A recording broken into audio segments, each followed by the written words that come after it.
자, 오늘도 인사드리겠습니다. 양당TV의 양스턴자입니다. 안녕하십니까? 요즘에 이제 방송을 제가 이제 주기적으로 계속 하면서 아무래도 뭐 방제 방법이라든지 약제 희석 방법이라든지 이런 걸 좀 문의를 좀 많이 주시는 것 같아요. 그리고 이제 제 책을 이제 많이 보시는 분들도 계신데, 들어보시면 이 책에서 말하는 내용과 제가 실제로 강의를 하거나 아니면 뭐 저한테 교육 받으셨던 분들은 아시겠지만 제가 교육을 하는 내용과 또는 뭐 실제 비행하는 방법들이 약간 다르신 걸 아실 수가 있을 겁니다. 이제 왜 그러냐면, 이 책은 여기 보시면 뭐라고 써 있냐면, 방제 초심자부터 라고 써 있습니다.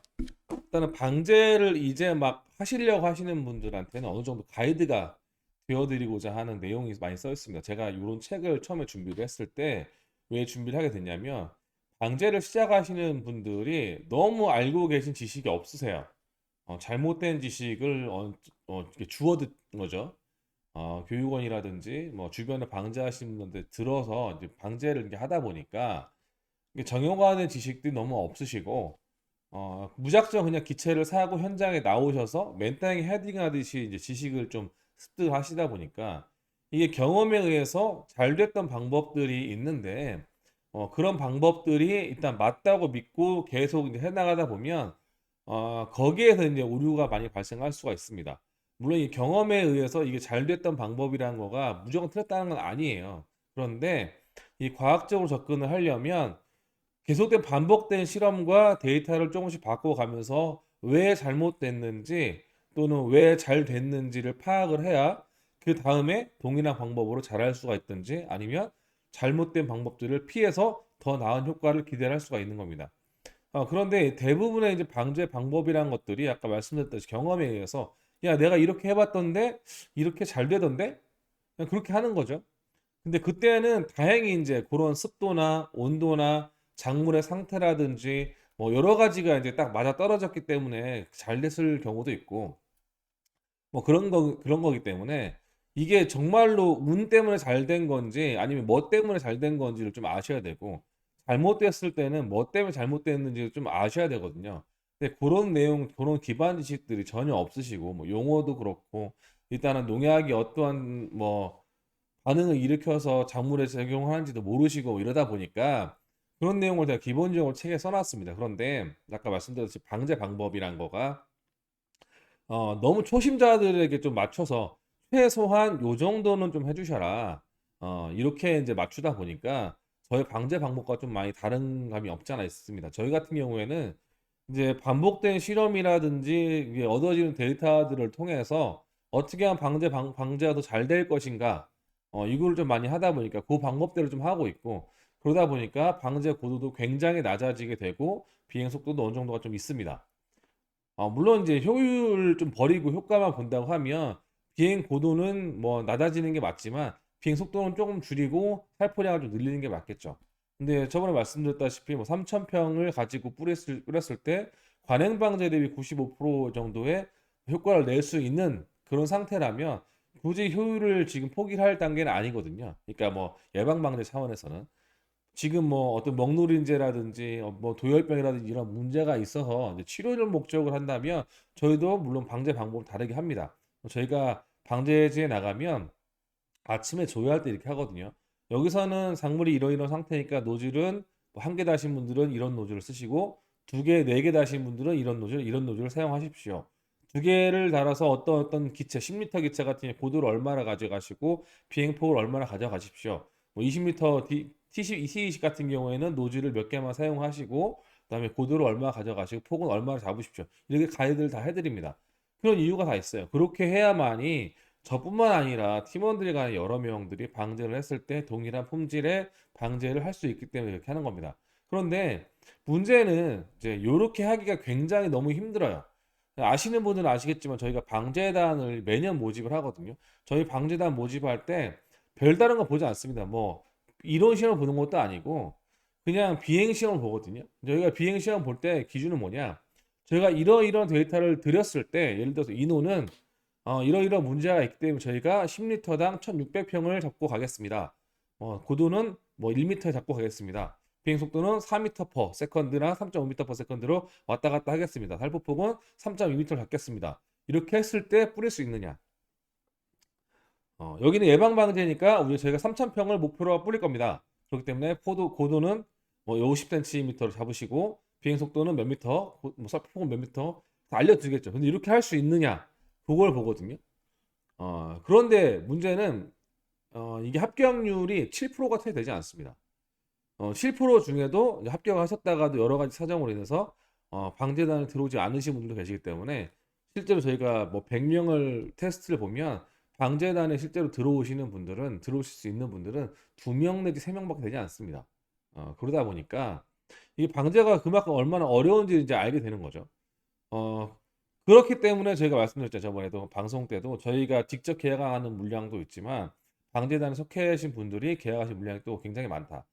그런 분들이 방제를 하고 지역에 돌아다니시기 때문에 다른 팀들과 확연하게 차이가 발생을 합니다. 그렇게 되겠죠. 그분들이 와서 단순히 방제만 뿌리는 게 아니라 여러 가지 정보 교류도 하고 하다 보니까 이건 이렇게 해야 된다 저렇게 해야 된다. 저희도 맨날 단톡방에서 이런 작물은 어떻게 된다 뭐 이렇게 해야 된다 맨날 얘기를 하거든요. 단순히 저희가 이제 방제뿐만 아니라 저희 방제단이 속해 있는 조합장님이 지금 농약사를 하고 계시는데 아버님 때부터 지금 40년 넘게 농약사를 하고 계시고 직접 지금 22년째 농약사를 하고 계시거든요. 그러다 보니까 이 농약에 대한 지식이라든지 이런 것도 굉장히 많으시고 직접 또 농사를 또 지시기 때문에 저도 그렇고 그 저희 조합장님도 그렇고 이게 같이 작물에 테스트를 합니다. 뭐 새로운 방제 방법이 나왔다거나 약제가 나왔다거나 뭐 아니면 이 작물에 대한 데이터가 없다거나 하면 어차피 저희가 책임지면 되니까 저희 작물에다 직접적으로 테스트 굉장히 많이 합니다. 그 이외의 작물들은 이제 기술센터라든지 이런 데 돌아다니면서 이런 테스트를 저희가 공지를 해드릴 수 있습니다. 뭐 약재 같은 거 저희가 제공을 하겠습니다. 해서 데이터를 얻기 위해서 그런 농가분들을 모집을 하고 그래서 10,000평 정도 되는 땅을 구해서 뭐 한 10개 정도 되는 테스트 베드를 다 구축을 한 다음에 방제 테스트를 해서 데이터를 얻고 뭐 그렇게 하고 있거든요. 근데 지금 실제적으로 대한민국에서 이렇게 방제하고 있는 방제단 제가 볼 때 없습니다. 없어요.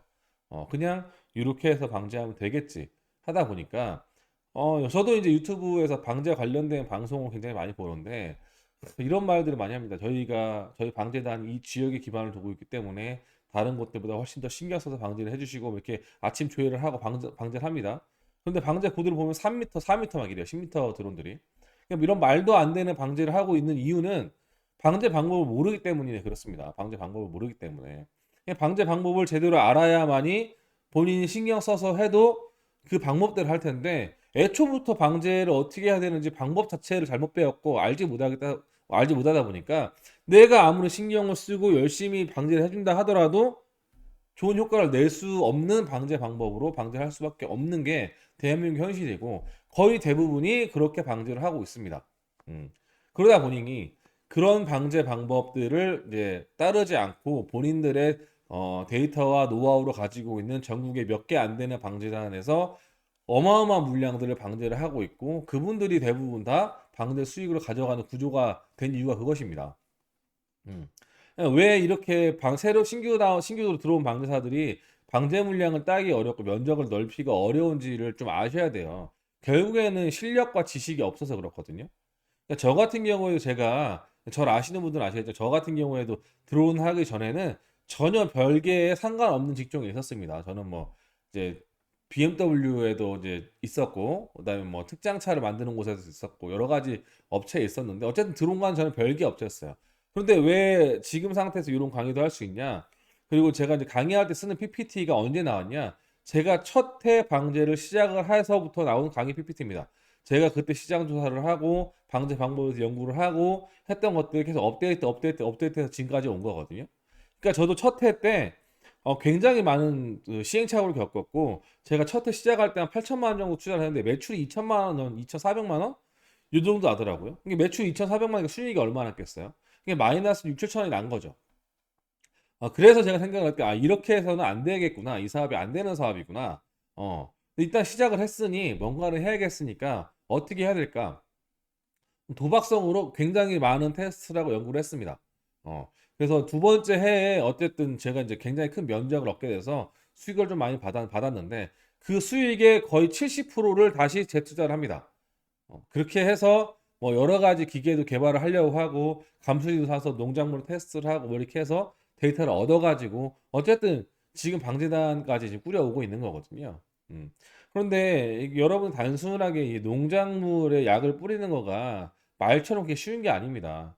뭐 대부분 다 교육원이나 뭐 드론 판매하는 데서 이렇게 띄우시면 됩니다. 이렇게 말씀해 주시는데 저도 그렇게 말씀드리고 싶어요. 그냥 수도작은 몇 미터 고도에 몇 미터 속도에 어떻게 하면 됩니다.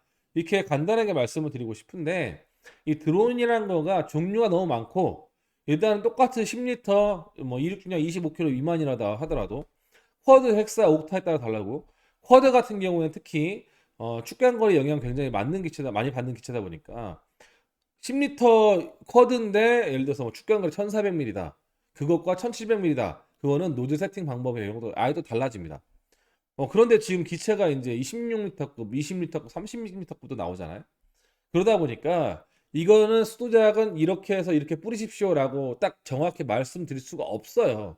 그리고 이 방제라는 게 기온과 습도와 뭐 여러 가지가 많이 작용을 하고 특히나 이제 바람이 분다는 비상을 또 어떻게 해결할 건지부터 굉장히 여러 가지 이제 변수들이 있기 때문에 이거를 적용을 시키면 이 방제 방법이 예를 들어 수도작 하나만 가져도 수백 가지가 나오는 게 맞습니다. 근데 그거를 다 기억하기도 어렵고 그렇게 실행하시는 분들도 없기 때문에 말씀을 드리지 않는 거예요. 예. 그런데 어쨌든 정확한 방법, 가이드라인은 있습니다. 이런 변수가 생겼을 때는 이렇게 적용을 해야 되고 이런 게 다 있습니다. 있긴 있습니다. 저희는 최대한 그거를 하려고 하고 있고.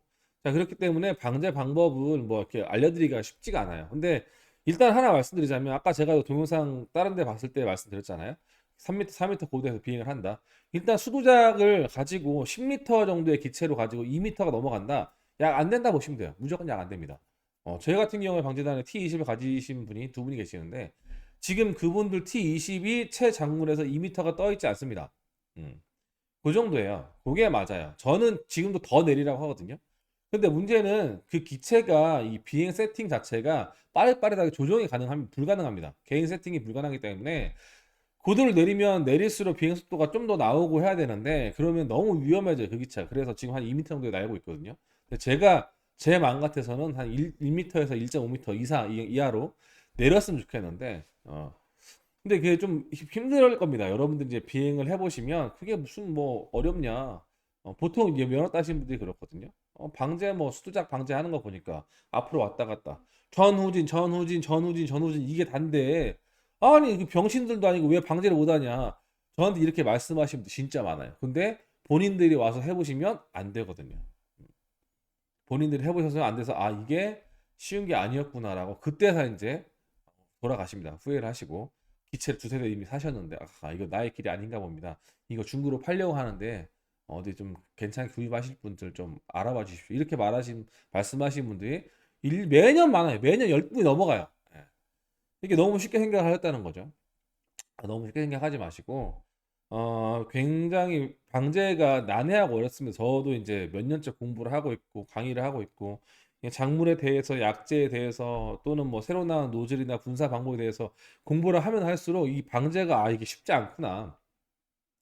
이게 지금 제가 생각해도 여러분들이 보실 때 아는 게 많은 것 같은데 제가 뭐라고 생각하냐면 이거 나의 갈 길이 아닌가? 이렇게 너무 어려운데 이렇게 생각하는 분야가 굉장히 많습니다. 방제만 가지고도 그래요. 방제만 가지고도. 그러다 보니까 여러분들이 너무 쉽게 그냥 스위치 누르면 양 나오고 뭐 키 왔다 갔다 하면 작물이 왔다 갔다 하니까 야 그냥 놓고 가면 되지 이렇게 생각하시는 분들은 방제하시면 절대 안 됩니다. 예. 오늘은 뭐 방제 교육에 대해서 말하기보다는 여러 가지 좀 이런 푸념들을 좀 말씀드리고 싶었고 지금도 이제 저희 방재단에서 뭐 같이 했던 양드론 같은 경우에도 왜 이런 걸 계속 하냐 할 필요가 있느냐 이렇게 말을 하고 댓글도 달았죠. 면면이 훌륭하신 분들이라 말을 해줘도 어차피 안 듣는다. 예, 그 말이 맞아요. 방제 방법을 알려줘도 어차피 들을진 않습니다. 왜? 본인이 일단 못하고 하기가 싫고 그런 분이 대부분이기 때문에 하는데 제가 생각할 때 그래요. 일단은 방제 사업을 일단 시작을 했으면 본인이 어느 정도 전문가가 되잖아요. 그러면 본인이 왜 그렇게 하고 있는지도 어느 정도 알아야 되고 설명도 할 줄 알아야 됩니다. 그래서 나뿐만 아니라 방제 관계되어 있는 내가 방제에 나간 뭐 농협 직원이라든지 뭐 이장님이라든지 아니면 현장에 나오신 농민들한테도 지금 벼 상태가 요로 요로 하니까 방제를 이렇게 하겠습니다까지는 설명을 해줄 수 있을 정도의 수준은 올라와야 적어도 방제사라면 그 정도까지 할 수 있지 않아야 되냐 라고 생각했기 때문에 제가 이런 방송들을 하기 시작한 거고 제가 하나씩 지금 짚어드리고 있는데 너무 말도 안 되는 방제 방법들을 하시는 분들을 이건 잘못된 겁니다. 좀 보고 깨달으시라고 제가 이렇게 내용을 올려드리는 겁니다. 물론 저 싫어하시는 분들 되게 많으세요. 왜? 본인들 잘못했다는 걸 인정하기가 되게 싫거든요. 예, 그렇기 때문에 저 같은 경우에도 제가 다 맞다고 생각하지 않습니다. 지금도 계속 테스트를 하고 있고 내가 주장하는 방제 방법이 맞는지 이게 틀린 거였는데 단순히 테스트를 횟수가 적어서 얻어진 잘못된 결과가 아닐까 이런 생각을 가지고 계속 테스트하고 있거든요. 어, 이런 좀 과학자적인 접근 방법으로 좀 접근하셨으면 좋겠고 모르시면 그냥 물어보세요. 제가 뭐 직접적으로 이거는 이렇게 해야 됩니다까지는 알려드릴 수 없지만 제가 가이드라인 다 짜드릴 수 있습니다. 얘는 왜 이 고도가 낮아야 되고 얘는 고도가 왜 높아야 되고 뭐 언제 고도가 높아야 되고 언제 고도가 낮아야 되고 노즐을 어떻게 써야 되고 이런 거는 어느 다 알려드릴 수 있거든요. 그러니까 찾아오셔서 좀 물어보시고 그렇게 하세요. 하지만 알려드릴 수 없는 거 제가 지금 이제 유튜브에서도 어느 작물에 뭐 어떻게 했을 때 어떤 약을 쓰면 좋지 않냐 뭐 이렇게 좀 방송해줘라 이렇게 하시는 분들이 계시는데 제가 농약을 직접적으로 말씀드리면 농약관리법 위반이 됩니다. 그렇기 때문에 그건 알려드릴 수가 없어요. 그리고 이제 그거는 뭐 주변에 있는 농약 전문가들이 많이 계시잖아요. 농약사들 거기에 물어보시고 저희는 어떻게 하면 똑같은 농약을 썼을 때 좀 더 효과적이고 효율적으로 방제를 할 수 있는지에 대해서 좀 알려드리려고 하니까 앞으로도 많이 관심 가져주시고 주변에 이제 방제 관심 있으신 분들이나 방제 없으신 분들이나 일단은 농사를 짓고 계신 분들이라면 내가 방제를 하던 누가 와서 방제를 하던 좀 알아야 됩니다. 알아야 되니까 그분들 좀 소개시켜 주셔가지고 이 방제 드론에 대한 잘못된 오해를 좀 많이 없애려고 제가 방송을 하고 있으니까 추천도 좀 해드리고 해주시고 광고도 좀 해주시고 해서 좀 많이 보시고 좀 많이 좀 수준 높은 수준에 도달해서 좀 어떤 대화를 하더라도 제가 이제 얘기할 때 좀 알아들을 수 있는 이 수준이 되면 어, 이상한 방제사가 오면 제 방제 잘못하고 있네 이런 게 좀 될 거 아니에요. 예. 제가 원하는 그겁니다. 어차피 제가 계속 말씀드리지만 저희 방제단이 아무리 커져봤자 대한민국 전체 면적의 2% 3% 이상을 할 수가 없어요. 정말로 할 수가 없습니다. 지금보다 배 이상 커져도 2% 3%를 못 해요. 그럼 나머지는 결국 다른 방제사분들이 하실 거 아니에요. 그러면 제대로 하셔라. 제대로 하셔라. 그래서 동료 방사들을 욕먹지 않게 해주셔라. 그리고 새로 진입하시는 분들한테 이 방제가 그렇게 쉬운 직종이 아니다. 창업을 하기는 굉장히 쉽고 비교적 굉장히 적은 돈으로 창업이 가능하지만 굉장히 망하는 사람이 많은 직종이고 성공한 사람들은 이유가 있다. 이걸 말씀드리기 위해서 제가 방송을 하는 거니까 많이 관심 가져주시고 구독과 좋아요도 꼭 부탁드리도록 하겠습니다. 자, 오늘은 그냥 제가 뭐 준비한 내용은 아니고 그냥 이런 내용을 좀 얘기를 하고 싶었습니다. 앞으로도 중간중간에 이런 내용을 좀 얘기를 할 거고요. 아마 봄철이 되면서 현장에 나가시는 분들이 이제 하소연이나 이런 거 들으면 아마 제가 이런 내용들을 좀 많이 할 건데 앞으로도 방제 관련된 방법, 뭐 약제 희석이라든지 제가 이제 전문가들을 또 초빙을 해가지고 같이 내용을 또 준비를 하려고 하고 있으니까 그것도 기대를 해주시고 하여튼 뭐 끝에 좀 말이 좀 두서없이 왔다 갔다 했는데 많은 관심 부탁드리고 구독과 좋아요도 꼭 좀 부탁드리도록 하겠습니다. 자, 오늘 이상 마치겠습니다. 감사합니다.